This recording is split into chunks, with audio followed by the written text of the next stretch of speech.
Prime time news को पेश करने में ताउन किया है insight international school Hyderabad. Insight International School Rajendra Nagar branch welcomes you, where our goal is to deliver the finest holistic education with an Islamic orientation for every student. Our newly constructed building provides the state-of-the-art facilities for learning.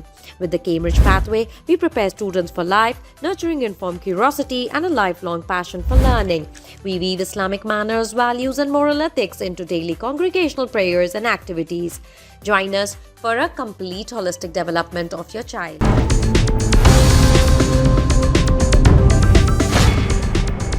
अस्सलाम वालेकुम नाज़रीन, सियासत TV के prime time में आप सबका तहे दिल से इस्तकबाल है। मैं हूं फरजान अहमद। सबसे पहले पेश है प्राइम टाइम की हेडलाइंस। डाउस में जारी वर्ल्ड इकनॉमिक फोरम के मौके पर तेलंगाना पवेलियन में रेवंत रेड्डी की मुमताज़ कारपोरेट नुमाइंदों और आलमी सरमाकारों से मुलाकातें, मुख्तलिफ कंपनियों की जानिब से सरमाकारी के मुआहदे। गांधी भवन में मनहद इजलास में जगतियाल के एमएलए डॉक्टर संजय की मौजूदगी से सीनियर कांग्रेस लीडर जीवन रेड्डी बरहम इजलास से उठकर चले गए। कहा, पार्टी के अंदरूनी मामलात में दूसरी पार्टी के लीडर की मौजूदगी काबिले बर्दाश्त नहीं। तेलंगाना कांग्रेस हुकूमत करप्ट है, सिंगारेनी में बदअनवानियां हुई। बीजेपी तेलंगाना सदर रामचंद्र राव ने लगाया रेवंत हुकूमत पर इल्जाम। फोन टैपिंग केस में हरीश और केटीआर से गलती हुई, इसलिए उनको भुगतना पड़ेगा। तेलंगाना कांग्रेस सदर महेश कुमार गौड़ ने लगाया इल्जाम। मनरेगा गांधीयाई नजरियात पर मुश्तमिल गरीबों के लिए शुरू करदा मुनफरिद प्रोग्राम। राहुल गांधी का बयान, कहा बीजेपी और मोदी इसे बतदरीज खत्म करना चाहते हैं। 27 जनवरी को पार्लियामेंट के दोनों ऐवानों के रहनुमाओं की ऑल पार्टी मीटिंग मुतवक्को। बजट इजलास से कबल पार्लिमानी उमूर के मरकजी वजीर किरण रिजिजू का फैसला। गाजा के मशरक़ में जालिम इसराइल की ताज़ा दहशतगर्दी, 3 हकीकी भाइयों और 3 सहाफ़ियों समेत 11 फ़लस्तीनियों की शहादत। और ईरान के खिलाफ मजीद कार्रवाई नहीं, लेकिन जौहरी प्रोग्राम बहाल हुआ तो कार्रवाई की जाएगी, ट्रम्प ने दी नई धमकी। हेडलाइंस आपने देखी और पेश है खबरों की तफसीलात। शुरुआत करेंगे अहम खबरों से। डाउस में जारी वर्ल्ड इकनॉमिक फोरम के मौके पर तेलंगाना पवेलियन में रेवंत रेड्डी ने मुमताज़ कारपोरेट नुमाइंदों और आलमी सरमाकारों से मुलाकातें की। कई बड़ी कंपनियों के नुमाइंदों ने तेलंगाना में कारोबार शुरू करने, बड़े पैमाने पर सरमाकारी में दिलचस्पी जाहिर की। तेलंगाना राइजिंग के अज़म को मज़ीद तक़वियत देते हुए आलमी सनतकारों ने तेलंगाना के बेहतर तिजारती माहौल और सरकारी पॉलिसी की सताइश की। रेवंत ने कहा कि तेलंगाना में सरमाकारी के लिए आलमी कंपनियों के आगे आना एक खुश आइन इक़दाम है। रेवंत रेड्डी के हमरा वज़ीर IT श्रीधर बाबू, वज़ीर रेवेन्यू P श्रीनिवास रेड्डी भी मौजूद हैं। तेलंगाना के विजन 2047 और मुस्तक़बिल के मंसूबों पर बातचीत हो रही है। इस दौरान अमरीकी कंपनी सागार्ड ने 1000 करोड़ रुपये की आइंदा 3 सालों में सरमाकारी का मुआहदा किया। इसके अलावा रश्मि ग्रुप ने 12,500 करोड़ रुपये की सरमाकारी के याददाश्त मुफाहमत पर दस्तखत किए, जिसके ज़रिए 12,000 से ज़्यादा रोज़गार के नए मौक़े मुतवक्को हैं। गांधी भवन में निज़ामाबाद पार्लिमानी हल्के के जायजा इजलास के दौरान उस वक्त सियासी माहौल गर्मा गया जब कांग्रेस के सीनियर कायद जीवन रेड्डी का गुस्सा अचानक भड़क उठा। गांधी भवन में जारी इजलास में जगतियाल के एमएलए डॉक्टर संजय की मौजूदगी देखकर जीवन रेड्डी बरहम हो गया, नाराजगी का इजहार किया और इजलास से वॉकआउट कर गए। इजलास से बाहर आने के बाद जीवन रेड्डी ने मीडिया से बातचीत के दौरान अपनी नाराजगी का इजहार किया और सवाल किया कि BRS के एमएलए को कांग्रेस के अंदरूनी इजलास में शिरकत के लिए क्यों बुलाया गया।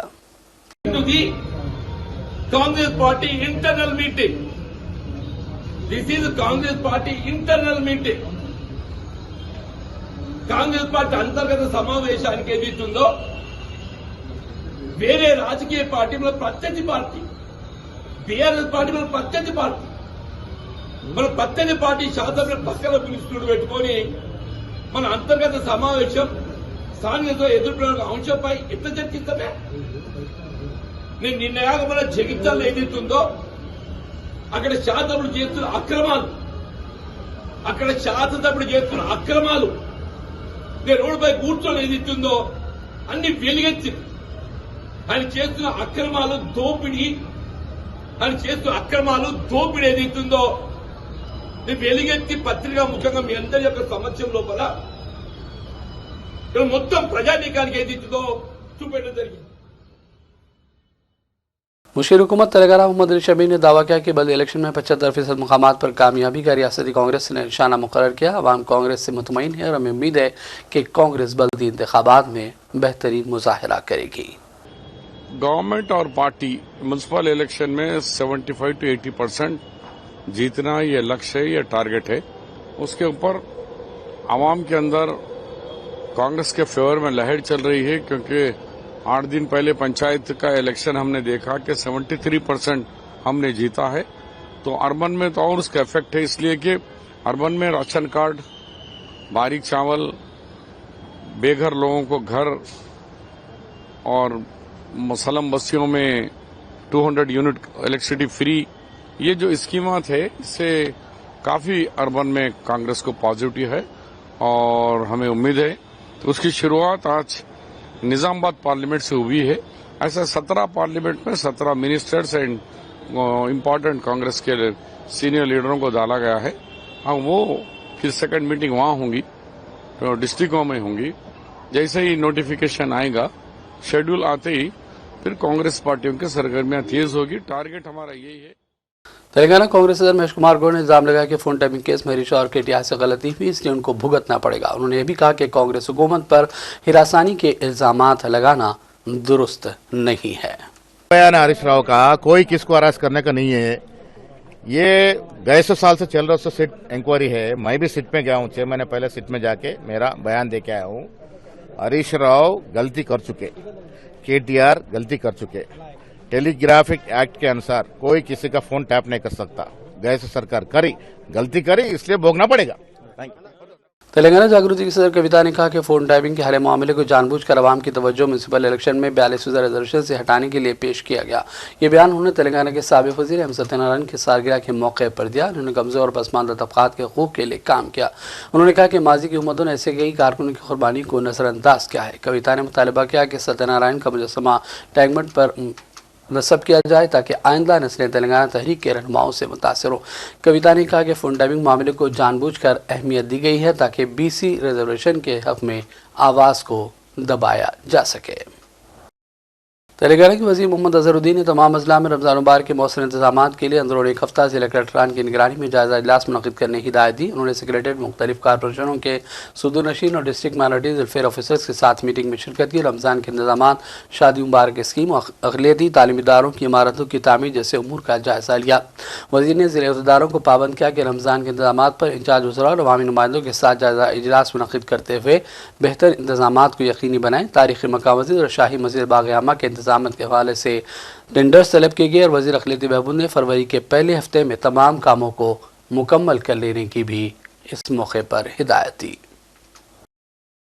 बीजेपी तेलंगाना की सदर रामचंद्र राव ने इल्जाम लगाया कि सिंगारेनी में मुंबईना बदनुमानियां ज़ाहिर कर दी कि तेलंगाना कांग्रेस हुकूमत करप्ट है। उन्होंने कहा कि BRS ने जिस तरह बदनुमानियां की वही काम रेवंत हुकूमत कर रही है और हम चाहते हैं कि तेलंगाना कांग्रेस की बदनुमानियों की मुकम्मल तहक़ीक़ात हों। Telangana state is reeling under the corrupt Congress government, and it has been continued from the earlier BRS rule. In the Naini coal scam, where the Singareni has the stakes and it has been given to some firm which is supposed to be close to the Congress leaders, and now that has been cancelled. The cancellation itself raises the doubt with regard to the transparency in the entire episode. Earlier, the BRS government also tried to give it to their own kith and kin, and when it did not happen, they tried to make loss the Singareni collieries. They misused it, and there was a scam even in BRS rule. And the Congress is also doing the same thing.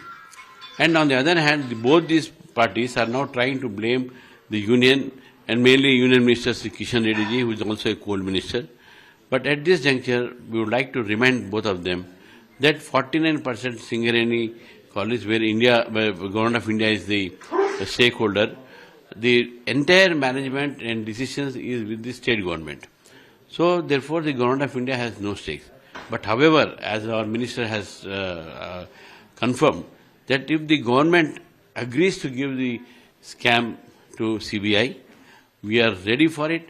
But the scope of the investigation should be right from the BRS time to present time. Mr. KTR and Mr. Harish Rao, both of them are afraid that they will be exposed. So they are also now trying to sail along with Congress to blame the government of India. और अब लेते हैं छोटा सा break के बाद दोबारा हाजिर होंगे।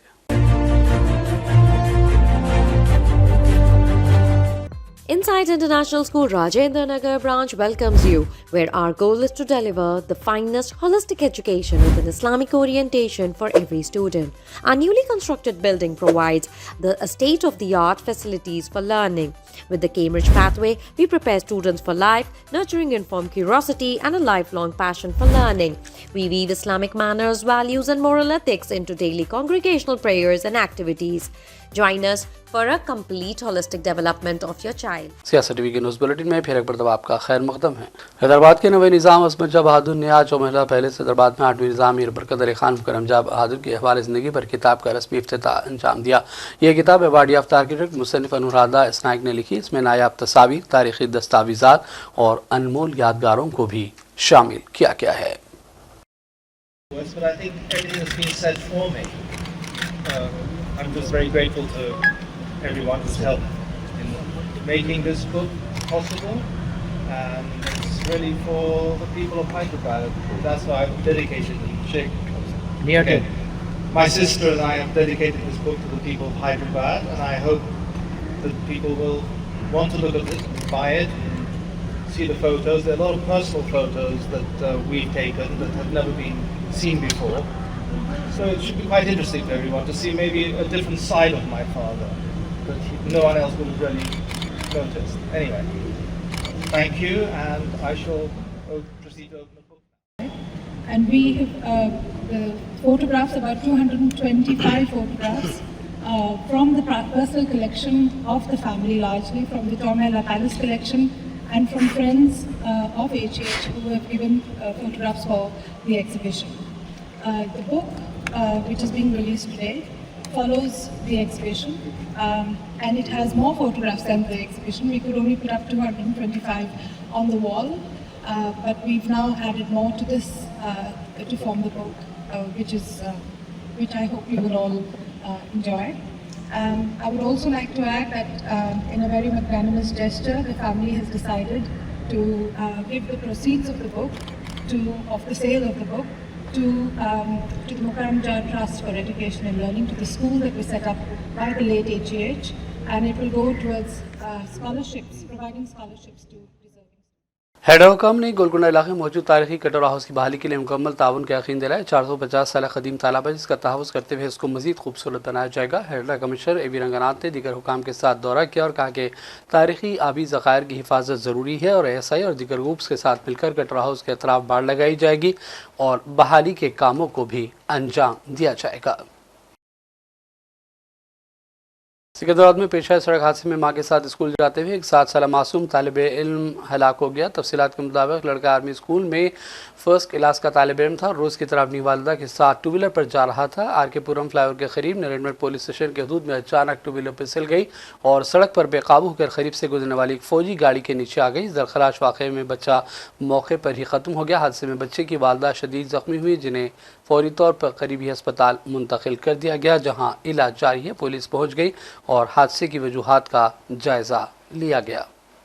तेलंगाना के हरमगुंडा जिला के एडिशनल कलेक्टर और जिला महकमा तालीम के इंचार्ज अफसर वेंकट रेड्डी के गैरकानूनी असासे का इंकशाफ हुआ। रिश्वत देते हुए पहले ही गिरफ्तार और मुअत्तल किए गए वेंकट रेड्डी के खिलाफ एंटी करप्शन ब्यूरो ने आमदनी से ज़्यादा असासे का मुकदमा दर्ज करते हुए हैदराबाद के सरोनगर में वाक़ उनकी रिहाइशगाह पर धावे किए। तलाशी के दौरान तकरीबन 7 करोड़ 69 लाख रुपये मालियत के मनकूला और गैर मनकूला असासों को जब्त कर लिया गया जिनमें मकानात, प्लॉट्स, ज़रई अराज़ी, नकद रकम, बैंक जमा पूंजी, लग्जरी गाड़ियाँ और सोने के ज़ेवरात शामिल हैं। बताया गया कि प्राइवेट स्कूलों की मंजूरी के मामले में रिश्वत केस की तफ्तीश के दौरान ये असासे सामने आए हैं।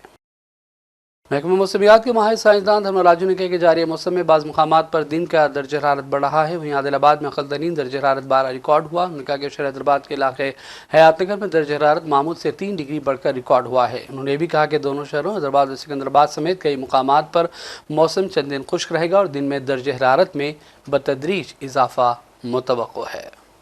Yeah, Telangana state is showing a significant variation in the maximum temperatures across Telangana as well as minimum temperature.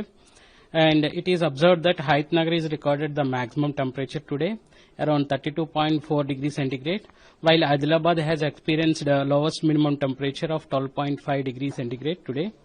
and there is a regional cooling trends has been observed. Khammam is significantly cooler than the usual night temperatures.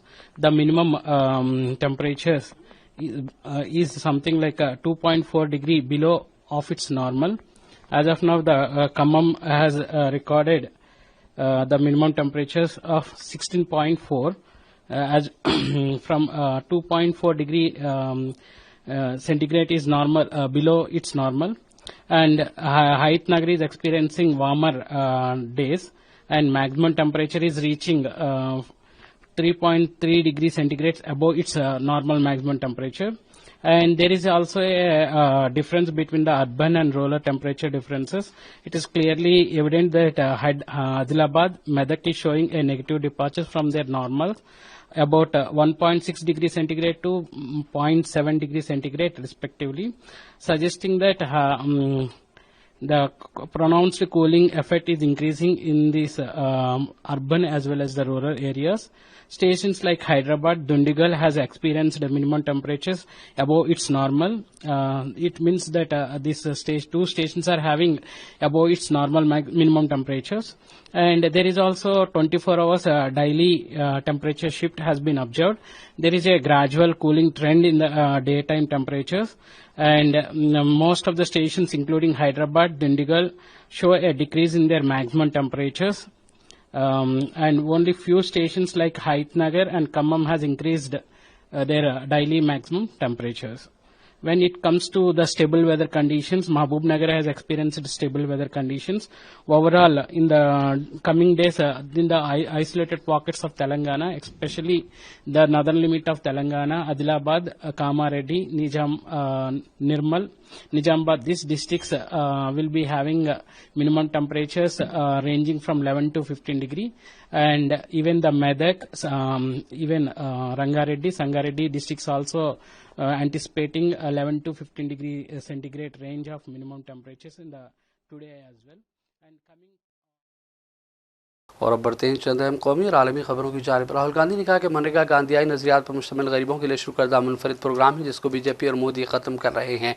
MNREGA पर एहतजाजी programme के दौरान राहुल ने इल्ज़ाम लगाया कि मोदी हुकूमत को किसानों और गरीबों की कोई परवाह नहीं है और न ही उन्हें जमहूरियत की फिक्र है। इसमें लोगों की आवाज़ थी, मजदूरों की आवाज़ थी, रिस्पेक्ट थी, और सबसे ज़रूरी अधिकार शब्द।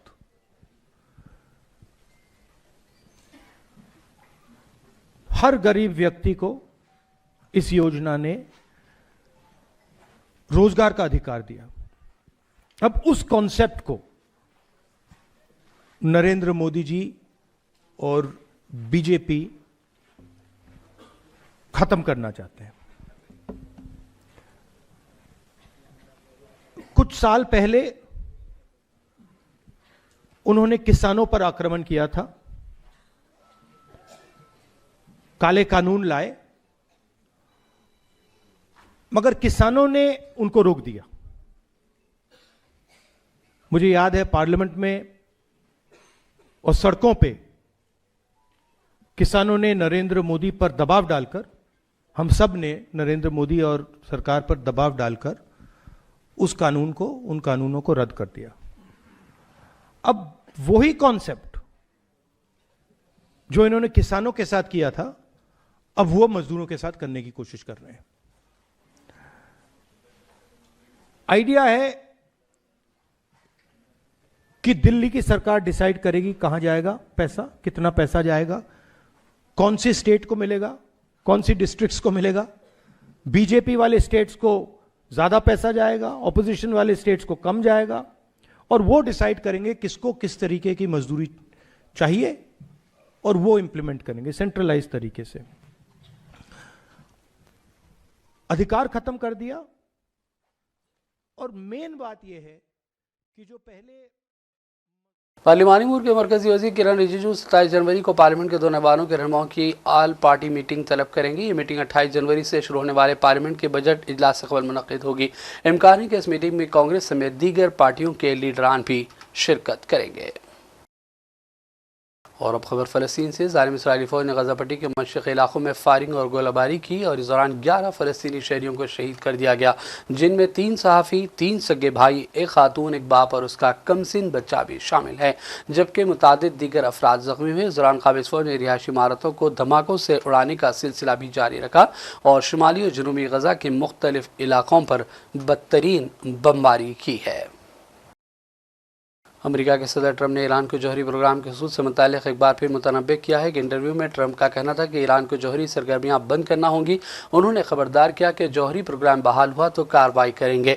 ट्रंप ने भी कहा कि माजी में अमेरिका की कार्रवाई ने ईरान को जौहरी हथियार बनाने से रोक दिया। अगर अमेरिका ने ईरान के एटमी निज़ाम को निशाना न बनाया होता तो ईरान 2 महीने में जौहरी हथियार हासिल कर लेता। ट्रंप ने कहा कि ईरान को एटमी हथियार हासिल करने की कोशिश तर्क करना होगा। उन्होंने उम्मीद जाहिर की कि ईरान के खिलाफ मजीद कोई कार्रवाई नहीं होगी। ट्रंप ने भी कहा कि ईरान में सड़कों पर अंधाधुंध लोगों को निशाना बनाया गया, लेकिन उनकी जानिब से फौजी कार्रवाई की धमकी के बाद ईरानी हुकाम ने सैकड़ों अफराद को फांसी देने का इरादा तर्क कर दिया है। और अब आखिर में हेडलाइंस पर डालेंगे एक और नजर। डाउस में जारी वर्ल्ड इकोनॉमिक फोरम के मौके पर तेलंगाना पवेलियन में रेवंत रेड्डी की मुमताज़ कारपोरेट नुमाइंदों और आलमी सरमाकारों से मुलाकातें, मुख्तलिफ कंपनियों की जानिब से सरमाकारी के मुआहदे।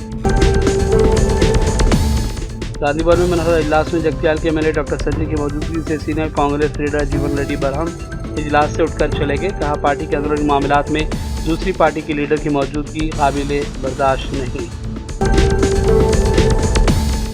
तेलंगाना कांग्रेस हुकूमत करप्ट है, सिंगारेनी में बदअनवानियां हुई।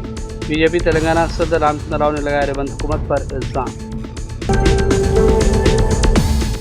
फोन टैपिंग केस में हरीश और केटीआर से गलती हुई, इसलिए उनको भुगतना पड़ेगा। तेलंगाना कांग्रेस सदर महेश कुमार गौड़ ने लगाया इल्जाम। मनरेगा गांधीयाई नजरियात पर मुश्तमिल गरीबों के लिए शुरू करदा मुनफरिद प्रोग्राम, राहुल गांधी का बयान। कहा, बीजेपी और मोदी इसे बतदरीज खत्म करना चाहते हैं। 27 जनवरी को पार्लियामेंट के दोनों ऐवानों के रहनुमाओं की ऑल पार्टी मीटिंग मुतवक्को। बजट इजलास से कबल पार्लिमानी उमूर के मरकजी वजीर किरण रिजिजू का फैसला। गाजा के मशरक़ में ज़ालिम इसराइल की ताज़ा दहशतगर्दी, 3 हकीकी भाइयों और 3 साफियों समेत 11 फ़लस्तीनियों की शहादत। और ईरान के खिलाफ मजीद कार्रवाई नहीं, लेकिन जौहरी प्रोग्राम बहाल हुआ तो कार्रवाई की जाएगी, ट्रंप ने दी नई धमकी। प्राइम टाइम का सिलसिला फिलहाल यहीं ख़त्म करते हैं। मोहम्मद फरजान अहमद को पूरी टीम के साथ इजाज़त दें। देखते रहिए सियासत टीवी। अल्लाह हाफिज़। प्राइम टाइम न्यूज़ को पेश करने में ताउन किया है insight international school, Hyderabad. Insight International School Rajendra Nagar branch welcomes you, where our goal is to deliver the finest holistic education with an Islamic orientation for every student. Our newly constructed building provides the state-of-the-art facilities for learning. With the Cambridge pathway, we prepare students for life, nurturing informed curiosity and a lifelong passion for learning. We weave Islamic manners, values and moral ethics into daily congregational prayers and activities. Join us for a complete holistic development of your child.